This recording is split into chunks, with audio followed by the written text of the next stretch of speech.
ओम श्री गुरुवे नमः। ओम श्री गुरुवे नमः। यह जो सगुण ईश्वर का वर्णन किया जाता है वह यह बताने के लिए कि हम जहाँ हैं वहाँ ईश्वर है, हम जिस अवस्था में हैं उसी में ईश्वर है, सब समय सब जगह, और जो रूप हमारे सामने है उसी में ईश्वर है। जिस रूप में हम हैं वह भी ईश्वर, और जो रूप हमारे सामने है वह भी ईश्वर है।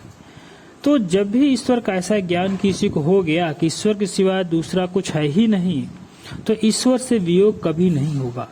इसी से कहते हैं कि जो ईश्वर को एक बार पहचान लेता है, ईश्वर उसकी आंखों से कभी ओझल नहीं होता। अब वो चाहे नरक में रहे, चाहे स्वर्ग में रहे, चाहे कब्रिस्तान में रहे, चाहे ब्रह्मलोक में रहे, सुखी रहे, दुखी रहे, पापी रहे, पुण्यात्मा रहे, हाय हाय करता रहे, पर जब उसने ईश्वर को पहचान लिया तो एक क्षण के लिए भी बाल बराबर भी ईश्वर उससे दूर नहीं होगा।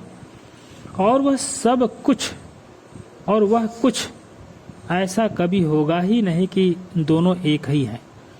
और वह कुछ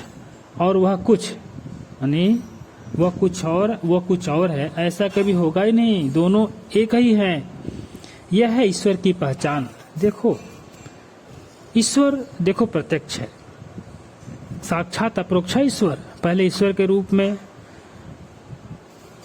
ईश्वर को पहचानो, फिर ईश्वर को अपने रूप में पहचानो। एक पद्धति यह है कि पहले संपूर्ण विश्व सृष्टि को परमात्मक रूप में पहचानो और फिर अपने रूप में पहचानो।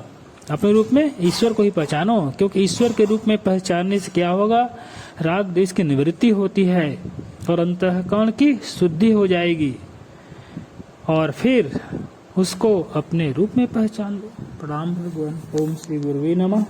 ओम शांति ही शांति ही शांति।